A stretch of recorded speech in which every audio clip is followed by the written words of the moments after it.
Hi అండి. మేము last month tiny టైకి అఫీషియల్ పేజ్ నుండి ఆటోమేటిక్ ప్యానెల్ ఆర్డర్ చేసుకున్నాము. బిఫోర్ శారీ కడలు యూజ్ చేసేవాళ్ళం. కాకపోతే శారీ కడలు కంటిన్యూస్గా ఉడుతూనే ఉండాలి. అలా ఉడితేనే బేబీ పడుకునేది, లేదంటే బెడ్ మీద పడుకుంటే కింద పడిపోయింది. 3 times అలా కింద పడడం వల్ల మేము ఇన్స్టాగ్రామ్లో ఈ పేజ్ని విజిట్ అయ్యి ఆర్డర్ చేసుకున్నాము. ఇది క్విక్గా ఇన్స్టాల్ చేసుకోవచ్చు. ఒకవేళ మనం అవుట్డోర్స్కి వెళ్ళినా కూడా మనం ఈజీగా క్లోజ్ చేసుకొని ఒక బ్యాగ్లో ప్యాక్ చేసుకొని తీసుకొని వెళ్ళిపోవచ్చు. అండ్ దీనికి స్పీడ్ కంట్రోలర్ కూడా ఆప్షన్ ఉంటుంది. సో మనం ఎంత స్పీడ్లో మెయింటైన్ చేయాలనుకుంటే అంత స్పీడ్లో మెయింటైన్ చేసుకోవచ్చు.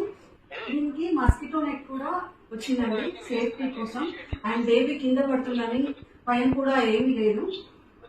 మా బేబీ అయితే హ్యాపీగా పడుకుంటుందండి. ఈ పడుకున్న టైంలో నేను ఫ్రీగా వర్క్ చేసుకోగలుగుతున్నాను. అండ్ మీరు కూడా మీ బేబీకి హ్యాపీ స్లీపింగ్ ఇవ్వాలి అనుకుంటే వాళ్ళ పేజ్ని కాంటాక్ట్ అవ్వండి, ఆర్డర్ చేసుకోండి. అండ్ వీళ్ళు all over India free shipping చేస్తున్నారు. అండ్ వరల్డ్ వైడ్ షిప్పింగ్ కూడా అవైలబుల్ ఉంది.